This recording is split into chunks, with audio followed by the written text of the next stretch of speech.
ಚೆನ್ನಾಗಿ ಹಾಕಿದ್ರಿ ಎಲ್ಲರೂ. ಗುಡ್, ಚೆನ್ನಾಗೈತಿ. ಕೆಲವೊಬ್ರು ಕೇಳ್ತಾ ಇದ್ರು ಹೇರ್ ಗ್ರೋತ್ ಏನ್ ಮಾಡ್ಬೇಕು ಅಂತಂದು.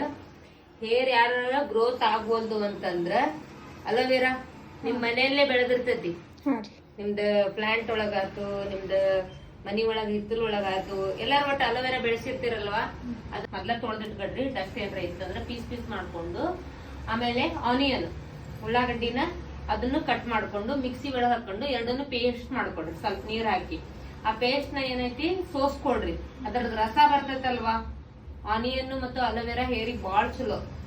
ಸೊ ಅದ್ರದ ರಸ ಬರ್ತೈತಲ್ಲ, ಅದನ್ನ ಸ್ಪ್ರೇ ಬಾಟಲ್ ಒಳಗೆ ಹಾಕೊಂಡು ನಿಮ್ ಸ್ಕ್ಯಾಲ್ಪಿಗೆ ಮತ್ತೆ ಹೇರ್ ರೂಟ್ಗೆ ಸ್ಪ್ರೇ ಮಾಡ್ಕೋಬೇಕು.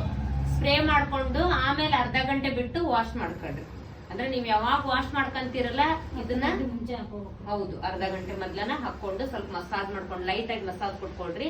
ಕೊಟ್ಟಾದ್ಮೇಲೆ ಅರ್ಧ ಗಂಟೆ ಬಿಟ್ಟು ವಾಶ್ ಮಾಡ್ಕೊಳ್ರಿ. ನೀವ್ ಯಾವಾಗ್ಲೇ ಹೇರ್ ವಾಶ್ ಮಾಡ್ಕೊಂಡು ಈ ತರ ಮಾಡ್ಕೊಳ್ರಿ. ಇದ್ರಲಿಂತ್ರ ಹೇರ್ ಗ್ರೋತ್ ಆಗ್ತೈತಿ. ಹೇರ್ ಫಾಲ್ ಏನ್ ಇರ್ತೈತಲ್ಲ ಅದು ಕಡಿಮೆ ಆಗ್ತೈತಿ. ನಿಮ್ಮನ್ನ ಯಾರ ಕೇಳಿದ್ರು ಹೇಳ್ಬೇಕು. ಇದನ್ನ ನಿಮ್ಗೆ ಏನಾದ್ರು ಪ್ರಾಬ್ಲಮ್ ಇದ್ರೆ ನೀವು ಮಾಡ್ಬೋದು. ನನ್ ಯಾರು ಕೇಳಿದ್ರಲ್ಲ ಅವರು ಮಾಡ್ರಿ. ಅಂಡ್ ನಿಮ್ಮನ್ನ ಏನಾರ ಕೇಳಿದ್ರೆ ನೀವು ಹೇಳಿ. ಓಕೆ.